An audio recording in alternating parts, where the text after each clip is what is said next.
Lorsque l'on décide d'adopter un chien, on sait qu'il faudra le nourrir, l'éduquer, le soigner mais également l'habituer à rester seul. En effet, il est impossible de passer l'intégralité de ses journées avec son chien. Même si on aimerait bien, aller faire les courses, aller au travail, être invité chez des amis sont autant de raisons qui nous obligent à laisser notre toutou seul à la maison. Mais combien d'heures par jour? Est-il décent de laisser son chien seul? Savoir combien de temps on peut laisser son chien seul dépend en réalité de chaque chien. Le moins longtemps possible serait une réponse adéquate. Toutefois, il faut savoir qu'un chien adulte est capable de se retenir pour faire ses besoins 6 à 8 heures d'affilée. Si vous travaillez toute la journée et que vous n'avez pas la possibilité de rentrer le midi pour sortir votre toutou, il est donc nécessaire d'habituer votre chien, dès son plus jeune âge, à faire ses besoins le matin avant que vous partiez, l'après-midi quand vous rentrez du travail, et le soir avant d'aller vous coucher.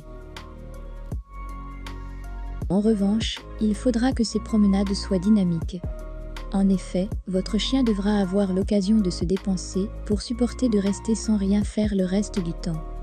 Les promenades au parc ou en forêt sont alors indispensables chaque jour, ou, au pire, 2 à 3 fois par semaine.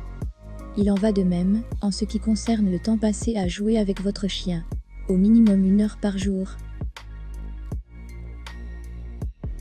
Lorsque vous serez absent, votre chien dormira. En effet, ce dernier subit vos horaires et n'a malheureusement pas le choix que de rester seul. Même si c'est contre sa nature. Le chien est un animal sociable qui a besoin d'avoir des interactions avec les humains et ses congénères tout au long de la journée. Il a également besoin de se dépenser, d'explorer de nouveaux endroits ou encore de flairer des pistes.